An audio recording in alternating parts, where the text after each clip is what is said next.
Good morning, everybody. Welcome to the Digital Ocean Forum, the public segment of it, at least, because we held with many of you a workshop yesterday, and we will say a few words later on. It is our great pleasure in DG Research and Innovation and DG Maritime Affairs and Fisheries to welcome you. We are very grateful for your presence, and for those who are online, apologies for the little delay as we were trying to have as many people in. There's a little queue upstairs, so thank you for your patience.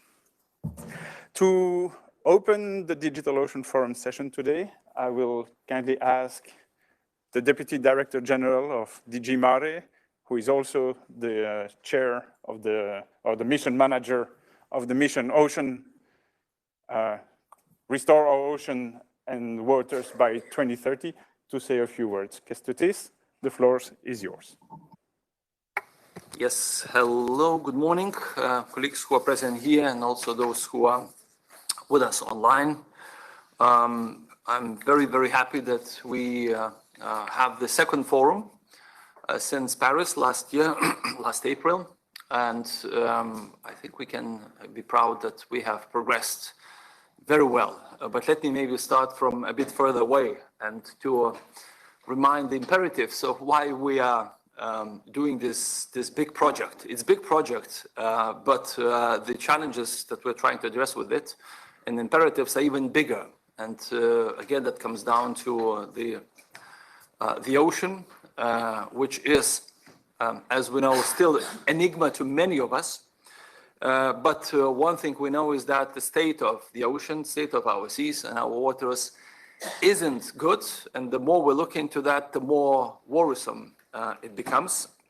At the same time, we have an international attention engagement that has happened also since last time we saw each other in the first forum for the Digital Twin Ocean.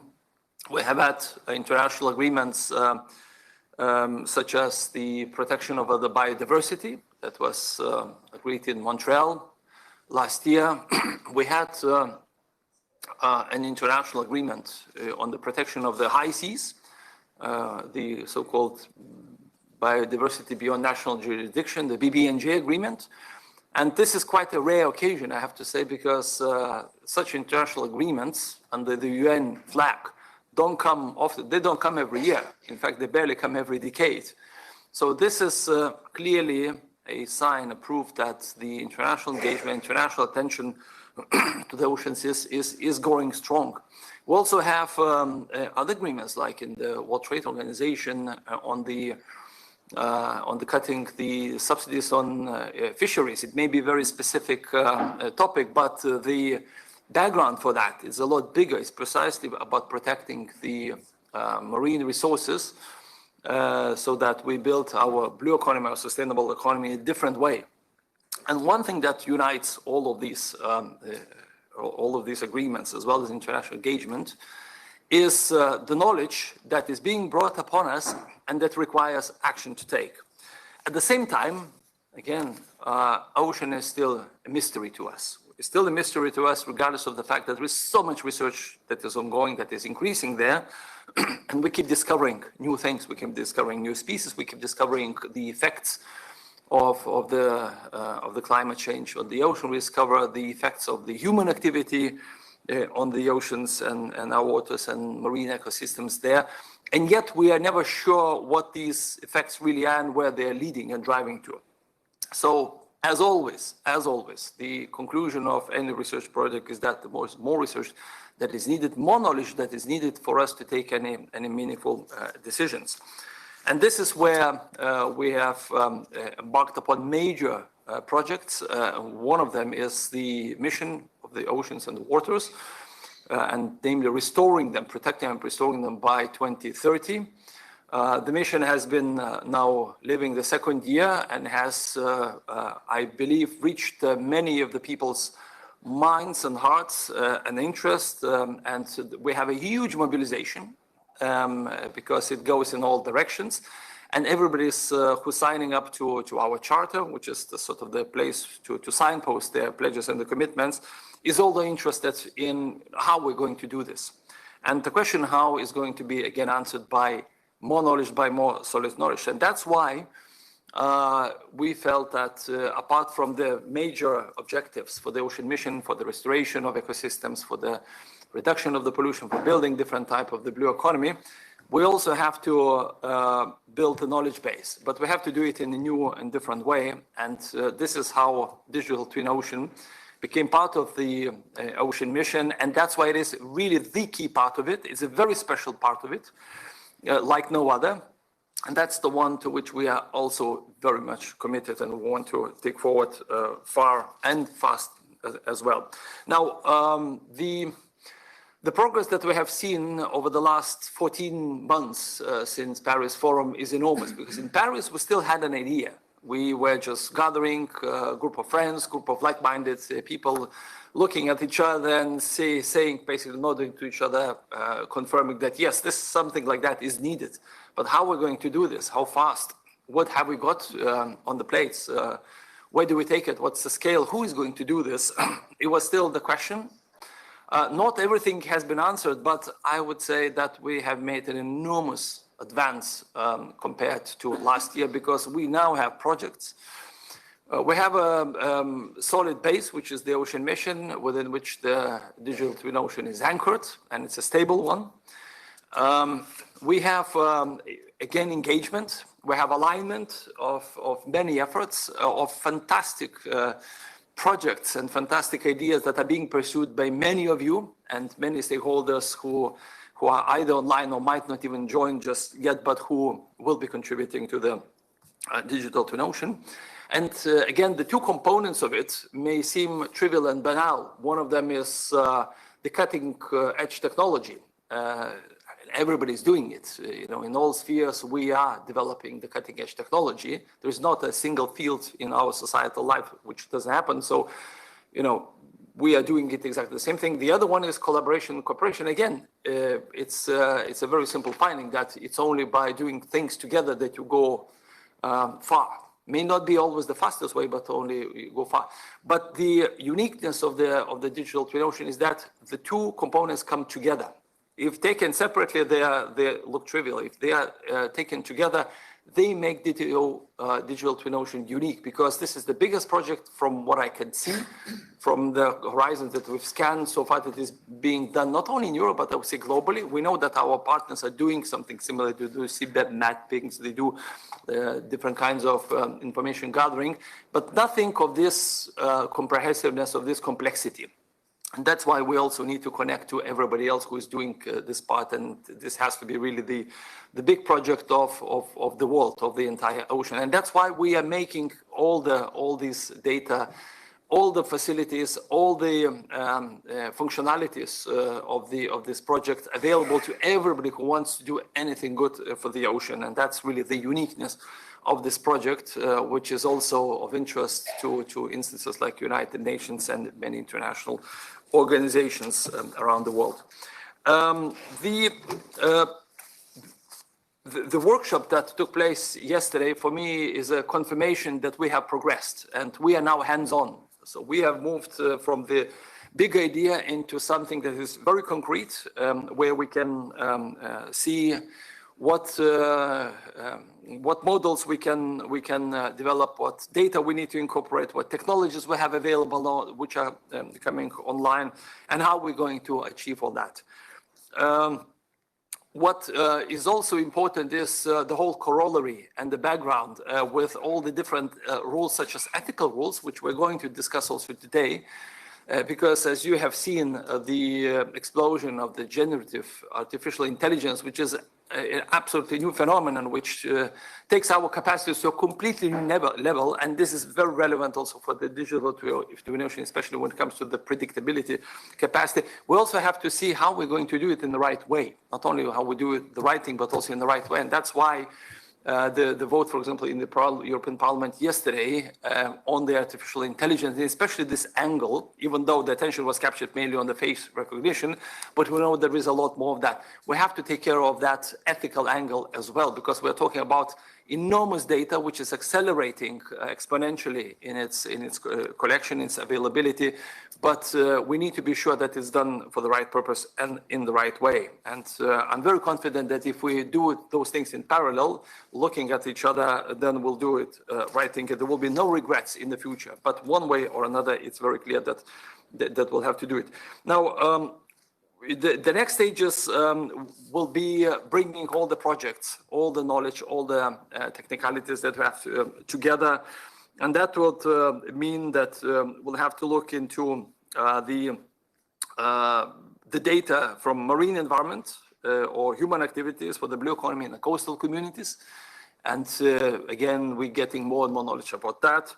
We will have to develop models that can help us understand the fragile marine ecosystems and their response to climate change, to human activities, to any other stressors that change them and change them for the worse.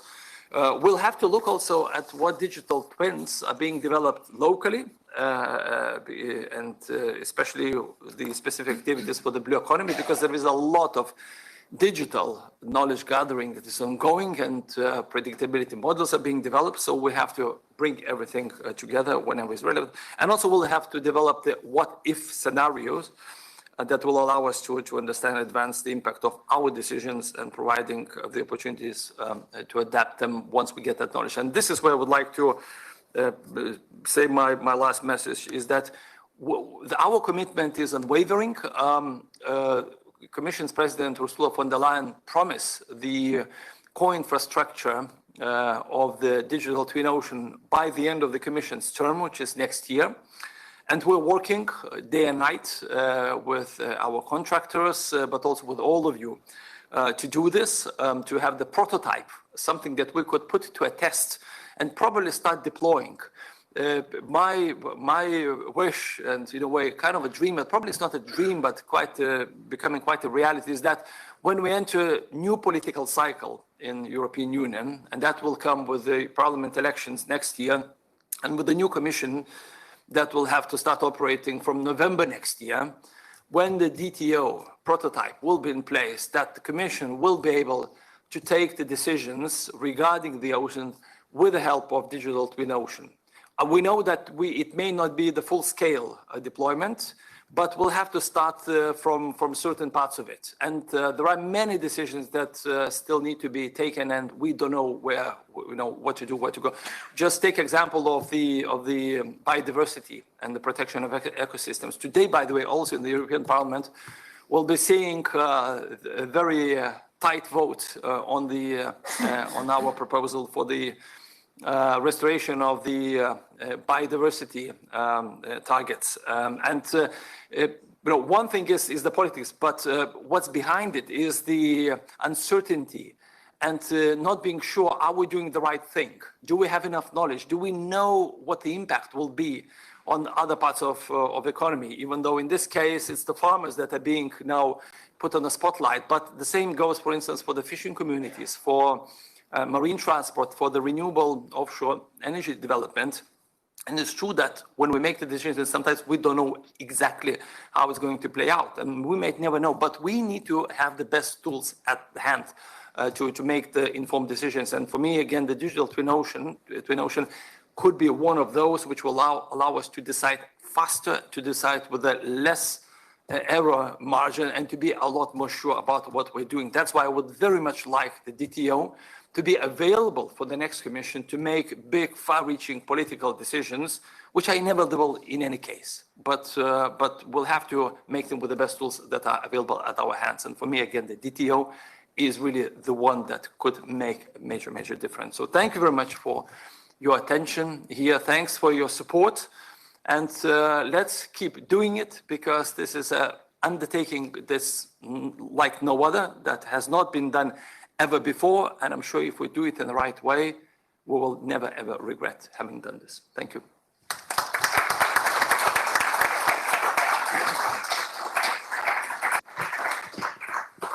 Thank you, Kęstutis, for your opening words. I realize that I forgot to introduce your two chairs for this morning. That is my colleague Zoe Constantinou from DG Mare and myself, Nicolas Segebart. I also forgot that we will have some time to have questions. So later you will be able to ask questions. For those who are present only online, they can use Slido using the hashtag DOF2023.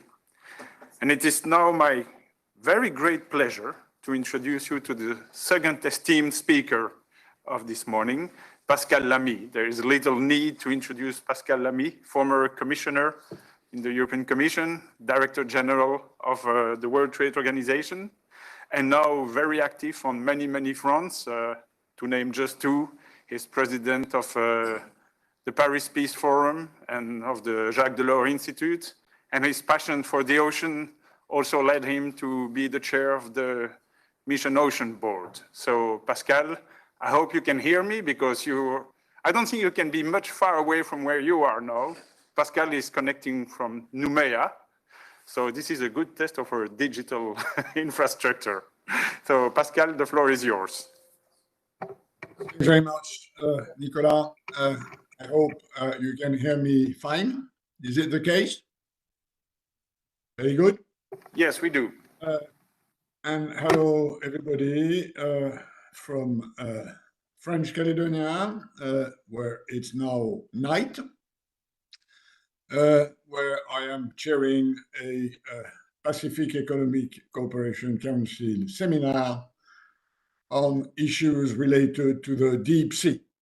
And we all know that one of the many issues we have with the deep sea is a lack of knowledge, understanding, and science, which is very much connected to our discussion today. As Kęstutis Saudargas just reminded us, in February 22 last year, at the Brest One Ocean Summit, Mrs. von der Leyen, the president of the EU Commission, announced that the European Union would build a digital twin of the ocean, or more precisely, a core digital twin of the ocean by the end of 2024 as part of this starfish mission, otherwise called Restore Our Ocean and the Waters. And the few minutes I will spend with you, I will devote to 4 lessons I have learned since as we together work on this major endeavor. The first thing I learned is a confirmation, which is that building a digital twin of ocean is the only way to address the big time to knowledge challenge we face. It's very simple. We know that our ocean, seas, water, what I call our hydrosphere, is degrading very rapidly. And we also know that we have a big science gap in that we do not know roughly 2/3 of what we should know in order to properly address this degradation and reverse it in time. If we keep accumulating ocean science the way we've done it in the past, we probably need 50 or 60 years to get where we should get in terms of understanding. The problem is that we only have roughly 20 years ahead of us, so we need a shortcut. And this shortcut is a digital twin. So it's not just an idea, that we need something that it would be good to have.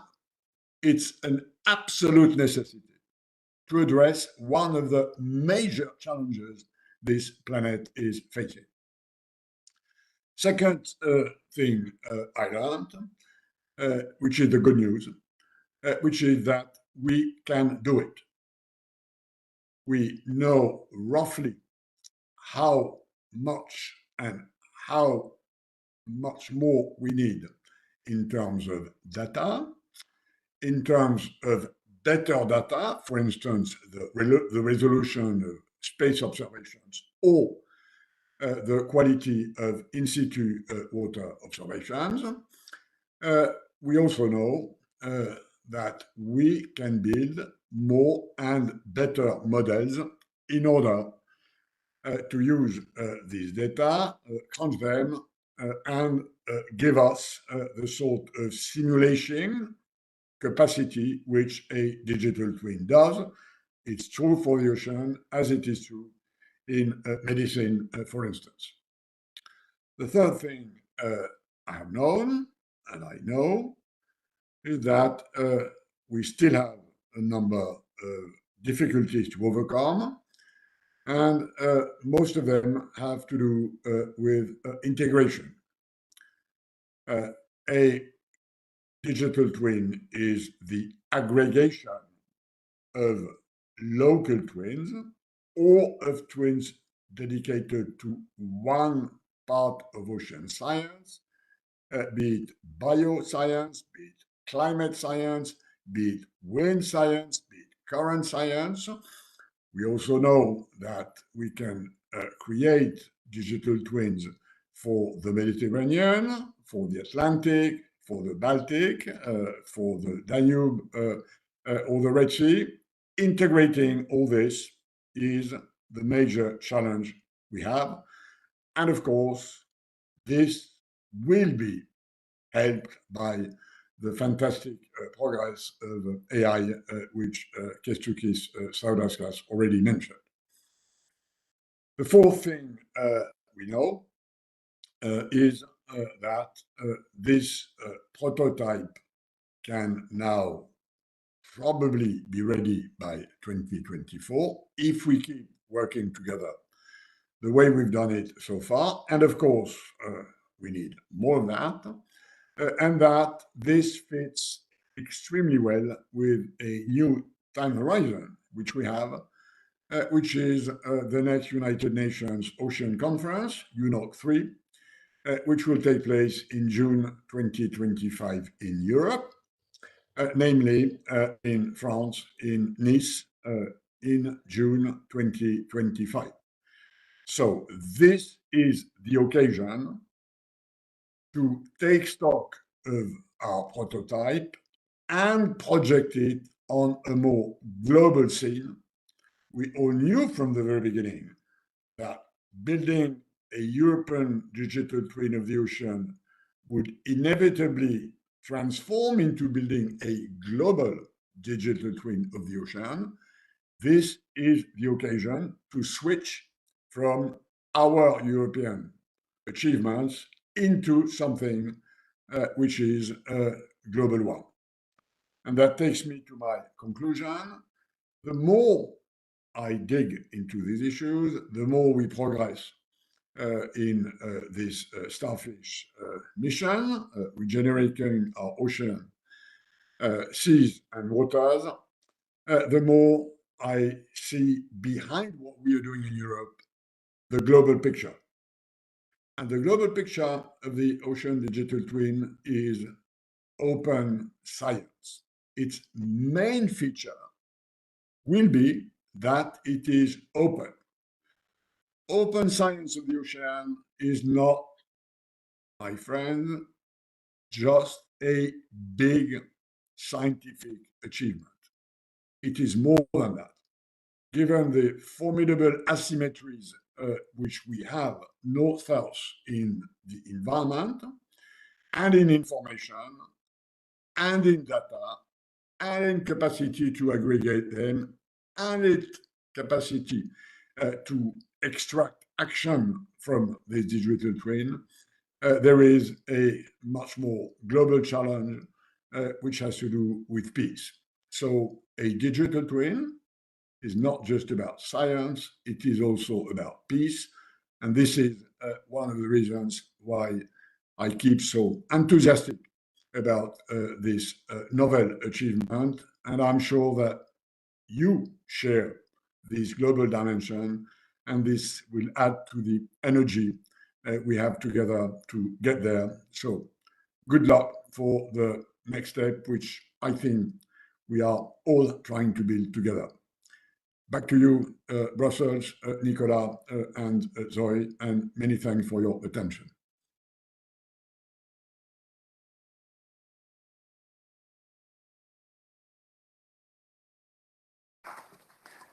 Many thanks, Pascal, for these inspiring words. As you heard from Kestutis, whom I salute, bye-bye, Kestutis. You have heard from Kestutis that the first development of that core infrastructure of the digital twin of the ocean has been entrusted to two entities, and these are the two entities who are managing the main assets in ocean observation and forecasting today, IMODNET, with the Flanders Marine Institute being represented here, and Mercator. So I will ask Alain, who is the director of the Digital Ocean Program in Mercator, to present us with the state of the art or the progress of the EU DTU. But before we do that, I would like to show a little video that Mercator has presented, but you can stay there for the time.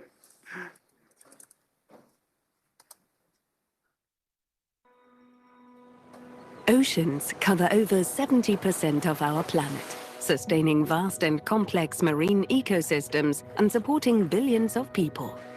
We need to know how our oceans are changing to protect and preserve them for future generations. The European Union, under its mission, Restore Our Ocean and Waters, is developing a digital twin of the ocean, a digital replica, to help us understand and predict the impacts of human pressures and climate change. This powerful tool draws on Europe's advanced data resources, providing access to data from assets like the European Marine Observation and Data Network and Copernicus, the European Earth Observation Programme. The digital twin ocean feeds this data into state-of-the-art artificial intelligence and computer models to simulate oceans under different environmental scenarios, building a digital replica that illuminates our ocean's past, present, and future, and fosters new links between science, business, and society. Policymakers in European member states will have countless possibilities at their fingertips. They will be able to investigate specific what-if scenarios, identify environmental problems, and decide on the best course of action to mitigate harmful events such as pollution or provide risk assessment of coastal flooding. European researchers will also work together in a single digital environment, tackling issues such as the impact of ocean acidification on marine ecosystems and more. In this way, the digital twin ocean is revolutionizing science by bringing together previously separate research fields. This integration goes beyond sea and ocean data, combining atmospheric, geological, and population information to generate real-world practical applications. Imagine a coastal zone manager who, together with a blue energy business, wants to install new ocean wind farms. Using the digital twin ocean, they can use data on the ocean currents and wind patterns, as well as the shape of the ocean floor, to pinpoint the best locations for this new marine infrastructure. Or when setting up new aquaculture sites, the digital twin ocean can provide data on ocean currents, nutrient hotspots, and fish farm waste to find the right location for their farms. In these scenarios, it can even take into account the impacts of climate change, such as marine heat waves and altered wind patterns, to find the best locations over the long term. The EU's digital twin ocean is transforming ocean knowledge into practical benefits for all its citizens, strengthening its research, supporting a sustainable economy, and preserving the health of our shared ocean. Learn more about how the European digital twin ocean and the mission Restore Our Ocean and Waters can benefit you and our planet.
Okay, no, it's better, sorry. So, sorry about that, I hope. So just I was saying, we're interconnecting the assets here. So starting with the part on data, and on which we are populating this data lake with the data coming from M1net and the Copernicus Marine Service data, okay? But you see we have empty boxes here. Those empty boxes are for the future contributions that we expect to have to the data lake coming from the different projects. We have the same concept, apart from the data, for, let's call that the applications. The application will be constructed around the concept of a DTO engine. So here we have a system able to run models, applications, either in the modeling previous to the generation of the data or in the post-processing, with the possibility to run some deep learning systems, some artificial intelligence into that, and possibly on HPC coming from the Destiny. We'll have a presentation on that later on. So we have two parts. So the part on data access and the part on processing of the data. And those two things are the basis to create this digital twin of the ocean. So it will be a kind of front office in a way, in order to have all your project here and the application available for the community. So this is in a way what you have setting up in terms of architecture of the system. In order to make it, let's say, a living project, we have also setting up a process for this co-creation. So involving all the projects that are present here in the room, but furthermore, every project that could be interesting at European level to see its assets and achievements during the project, gaining in sustainability, in shareability with the rest of the community. So for that, the process is simple. We just consider that each project may have a contribution that is threesome. One part is on data. You may be using on generating new data. You have a part that is really the value added to the data. So what you're processing, what is the portion of your science in order to improve the data or to create some extraction of information from the data. And normally in each of this project, you're serving a community. So this is really the part on your community and your front office on which you are delivering this information. So all that can be integrated in this architecture of the DTO, of Edito. Your data will be integrating the data lake. Your process and applications or models will be integrated in the data engine, and you can benefit on the global front office of DTO in order to share your data with the rest of the community and possibly reach much more users than the one you will have initially in your project. So this is really this idea of co-construction. So you use the DTO, you take benefit of it, of course you contribute to that, and you give more impact to the rest of the community thanks to the sharing of your data. It's what also Mr. Lamy was describing on this idea of open science here behind. So now that we have the architecture, the process, let's see concretely what is the offer. And the offer is very simple. When you are in front of the DTO, you have three ways to use it. One is the basic one for any, let's say, European citizen and furthermore in the world, to have the possibility to explore the data, okay? Explore what is available. One is to be able to do more, to create something based on that. And the third one is really what we are trying to reach with all of you, is the possibility for any citizen project to contribute to the co-creation of the DTO. And here we are. So for instance, when you are exploring the system, you can just have an access to the data, to run some pre-process application. So you play in a way with the DTO, but you are just a user of it. You're not really contributing to that. When you go to the second part, that is the creation, when you use the create part, you're a kind of empowered user. And thanks to that, you can use the DTO resources to create something more. So your project, your application are integrated on the DTO platform, and you use the available system, software, data coming from the DTO in order to serve your own community. And this can stay there. You can just do that for your own community. But you can go furthermore with the third part of the offer, that is how to contribute to DTO. And this is really, when you have developed something, you can share it. You have some data, you can share that. You have some tools, you can share that. So for instance, for data, it's very easy to understand. Oops. I lost the slide, but whatever, it's okay. So for the data, it's very simple. You may be using the data that are offered for the DTO. You may be also having the possibility to generate some data thanks to the DTO. So you give value to the data, you generate new products, but you can also share your results or data you've been having for different sensors that are in your project with the rest of the community. So you have the free level. You are using, you are generating, or you can share also the results. So we have the architecture, we have the offer, we have the process. Now the process is ongoing. And after the meeting in Paris last year, when we have the first meeting with the global community involved in the DTO, since yesterday, we're starting this co-construction with the rest of the Mission Ocean. So it was a bit before, because yesterday was just the first meeting. We have exchanged some information and email before. But we're happy yesterday to see how many projects? We have 50 projects, yeah, more or less present in the room.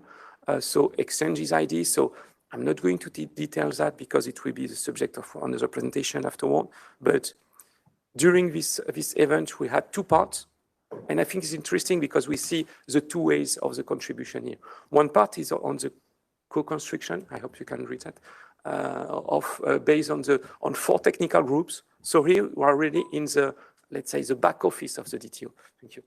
The back office on the DTO. You have the possibility here on those 4 different groups. We're working on how to improve the data access with your contribution, on how to improve the modeling and evaluation part, and of course, the application on intelligence, and the base of that, the digital component. So this, in a way, is where you are contributing to help us in defining the architecture of the DTO. And the second part is the one in which you are the one that are going to use the DTO, and thanks to your applications, your fields of application, your community, the DTO will be enriched, because you will be developing on that. Your application serving your community is a part of the sectorial contribution. So here, let's say the basis of the DTO artistic track today in Edito is not reaching the communities.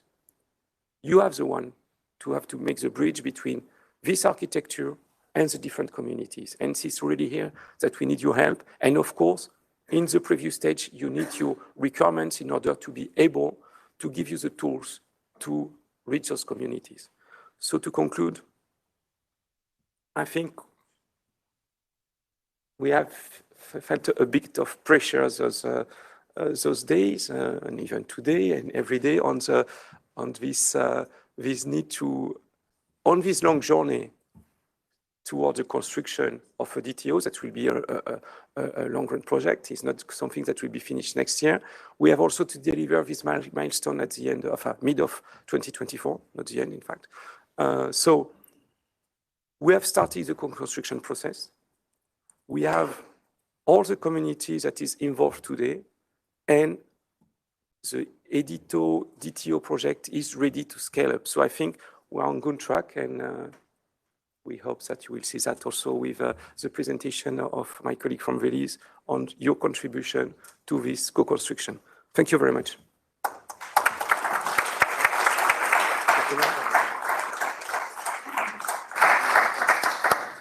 Thank you very much, Alain. Of course, in the development of the European Digital Twin of the Ocean, we are not working alone, and we are not working in separation with the overall digital community and the other activities that are taking place in the Commission with the development of the destination Earth. The European Digital Twin of the Ocean strives for interoperability with destination Earth, and we have with us today our colleague Babis Chitlakidis from DG Connect to speak a little bit about this. Babi, kalimera. Can you hear us? I can hear you loud and clear. I hope it's the same on your side.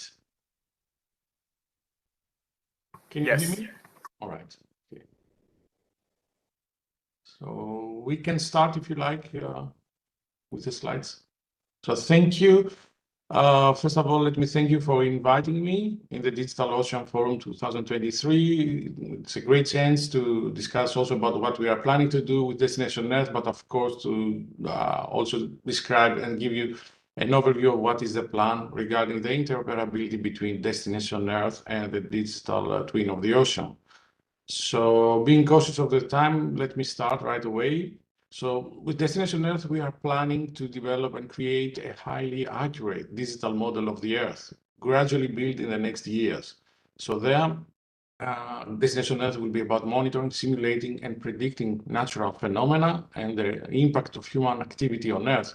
But we would like to go beyond what exists today, and we would like to see breakthroughs in terms of accuracy, the level of local detail, the access to information speed, but also the level of interactivity.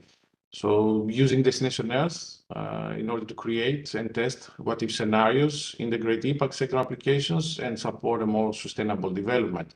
Going even near real-time decision-making at various levels, from EU to national, regional, or local, and also tailor the system to each user's level of expertise, so that Destination Earth is not going to become a system only for expert users, but for expert and non-expert users. And again, depending on the level of the expertise of the user, the system could be calibrated in order to provide the required, let's say, features. And of course, we are there in order to support and helping and accelerating the Union's green and digital transition. And we are building Destination Earth based on our current investments on high-performance computing, but also taking stock of the developments in the area of cloud computing, AI, and big data analytics and modeling. Next slide, please.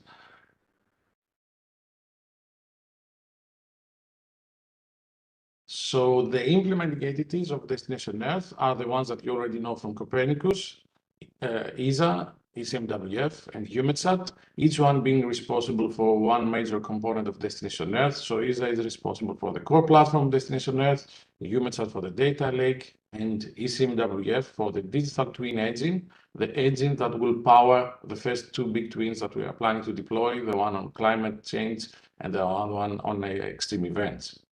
I will not spend more time on this because I guess that you already know more or less about all of the components. So going to the next slide now. This is a snapshot of the implementation roadmap, Destination Earth.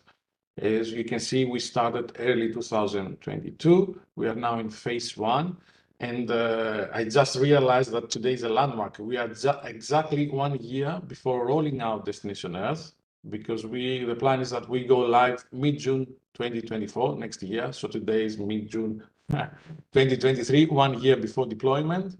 And we will continue in a phased approach where we can develop gradually all the capabilities of Destination Earth with the aim to have the full digital model of the Earth by the end of this decade. So now regarding the synergies, so next slide, please. Regarding the synergies between the EU digital twin of the ocean and Destination Earth as such, you know already the importance and the crucial role that oceans play in weather and climate, and so is the role and the importance of the digital twin of the ocean in this constellation, in this ecosystem of components and initiatives that will gradually build the digital twin of the Earth. So for that, we are coordinating among all the involved Commission services, and we already introduced provisions regarding the interoperability between the two initiatives in both the Depth Work Program 2023, but also in the scope of work of the editor project, so that we make sure that everything is there. And it goes without saying that the collaboration among the implementing entities from both sides is ongoing. They are already working, for example, in Copernicus, so they know each other very well, which is a very positive element. And the aim is that the two initiatives should reinforce and complement each other, achieving a technical alignment, avoiding redundancies, and also aiming for cost efficiencies there. Next slide, please. So we have already initiated 2 working groups, 2 work streams, if you like. The first, that we call technology transfer, is a group of projects already working in areas related to Destination Earth, plus, of course, the editor projects from the side of the digital twin of the ocean and Destination Earth, in order to enable this kind of cross-fertilization among all the initiatives and the exchange also on a technical level. But we also launched a dedicated working group for the interoperability between Destination Earth and the DTO. And there is where we are going to have the more focused discussions on that subject.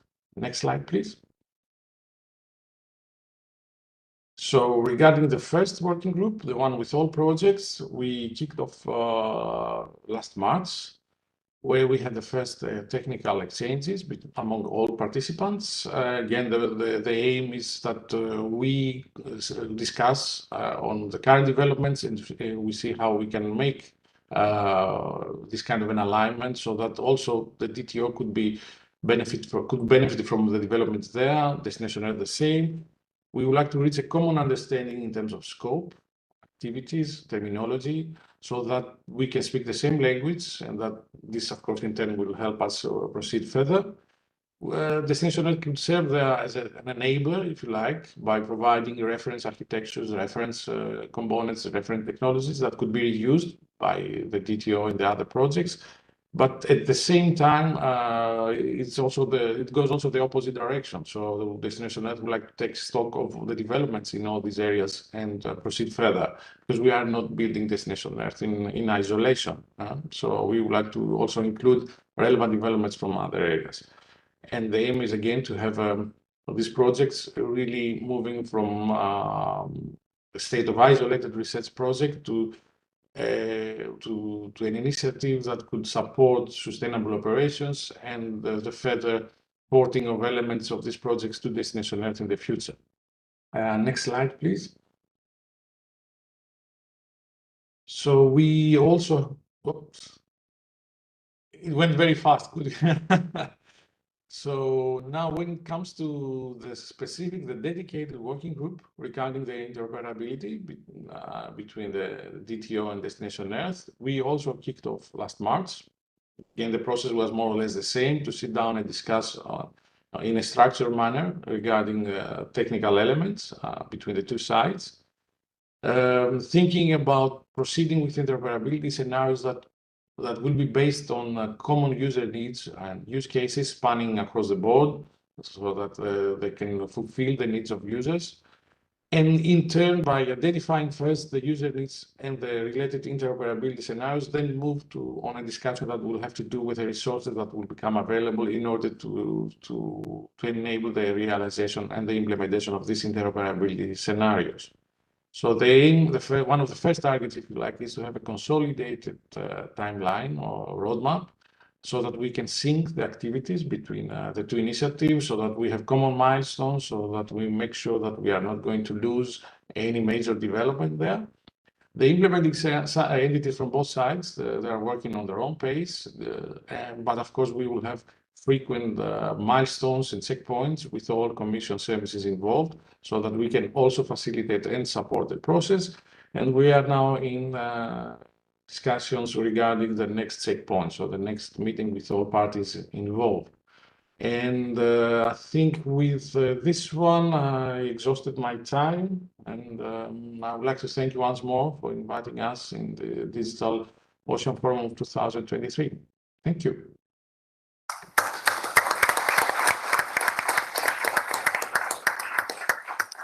Thank you very much, Babis. I hope you can stay, because we already have some interesting questions for you. But until the question section, I would like to invite Ches Hernandez to give us a little bit of an overview of the work that has been done yesterday for the people in the different working groups of our technical workshop, but also for the people that are following us online.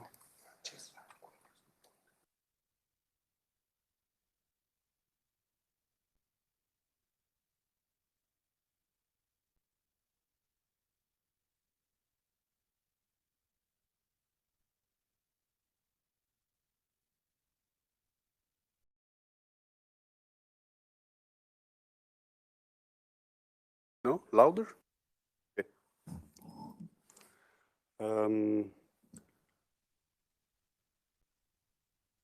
The outcome of the EDITO co-design workshop, we invited more than 50 marine projects with the EC funding to fill in a survey, and invited them to participate to a workshop.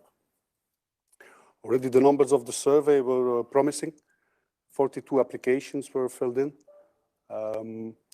And we identified projects needing data, cloud and HPC resources, and the willingness to share data.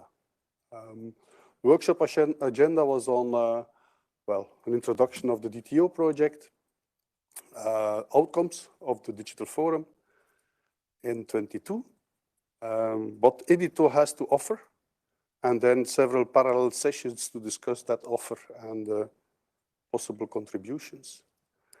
The Edito offer, in very short, it was explained already by Alain also, focuses on several components, data, models, interfaces, but the interaction of the user is at different levels, exploring what is available, creating, using tools that are made available in the system, and contributing to those tools. The breakout sessions focused on different questions. What will you do with the DTO offer? Does it fulfill your needs? And what can your project bring to that? Focusing the first on data models, ocean intelligence or applications, and digital component or the IT hardcore part of it. And you see an overview of the different projects that were participating to this, of about 15 per group. The second breakout sessions were looking at the impact. What can you do with the DTO? What are you doing in your project that has an impact on blue ocean science, on biodiversity, on decision-making, on blue economy? What are you developing? And what can be the added value of the DTO for that? We also looked specifically at the offer at some stages to make it clear the Copernicus data being offered in the data lake, the EMOTNet data being offered in the data lake. Those are important steps to start, but also explaining clearly that, some animation in here, that the data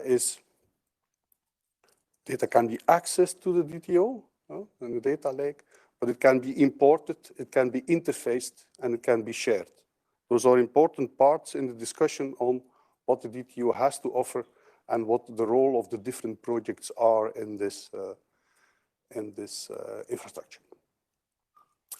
In short, the data working group, general interest in the data that is offered by the DTO, some needs, additional data types were identified, socioeconomic data, environmental data, data in scenarios.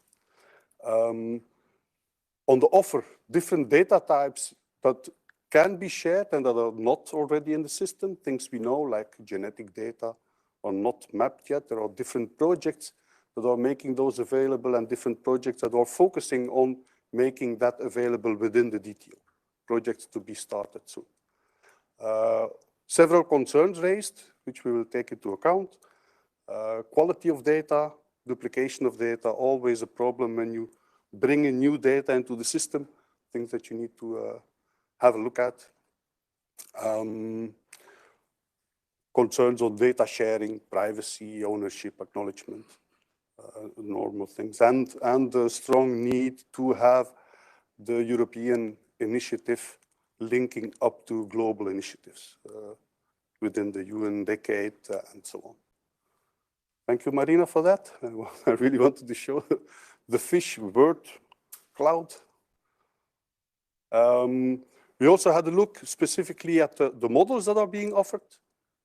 This was an important part and had quite some discussion. Needs were identified on different levels. Coupling of the models was one of the important things in this. Downscaling applications. On the ocean intelligence, a small overview of what will be available in the system. Quite some input on needs for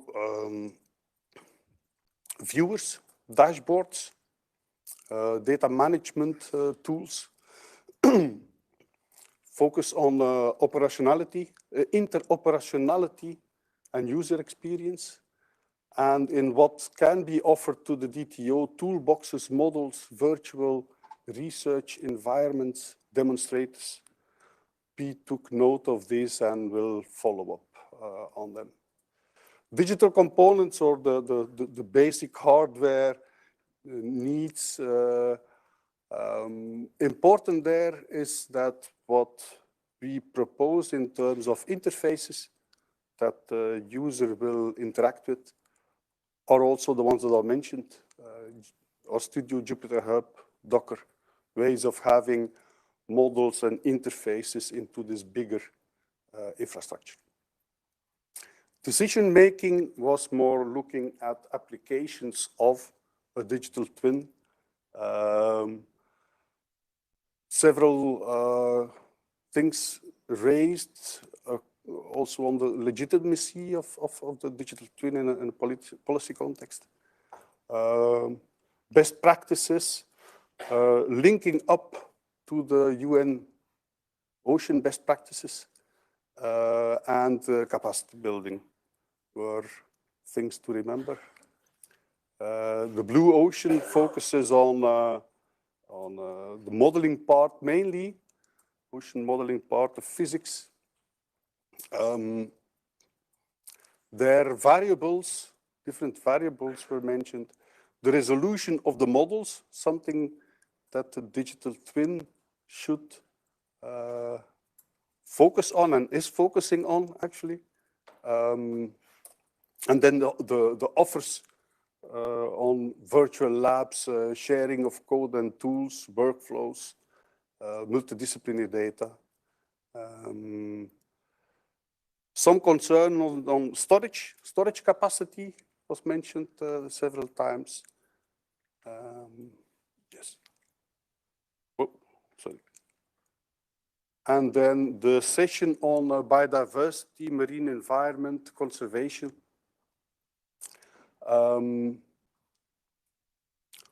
The projects that are present, almost all generate data, tools, models, interfaces that have an impact on biodiversity research and marine environment research and conservation policy. And most of them also saw added value for the DTO, some not. Concerns on the approach and I believe simply the scope was not there for that project. And most projects expressed the willingness to participate, sharing data and tools within the DTO, and raised some concerns about them, ethical issues for one, the need to link up to the international endeavors like DITO, which we are doing actually, but need to maybe express more. And blue economy was focusing on again applications. Some were identified. A lot of ideas raised from there, looking at dashboards, the impact on marine living resources, environmental protection, and so on. And for the decision making, some examples were discussed. EU policy, marine spatial planning, water framework directive, Nagoya Protocol, all things that we believe will be important for the DTO use and added value. In summary, was good participation with many relevant projects. Most projects saw an added value of the ET2 offer within their projects. Willingness to contribute data, models, applications, and tools. Concerns raised that we will take into account. Expectation management will be an important part of our future communication, I think. And a productive start of the co-design and co-creation step of ET2. Thank you.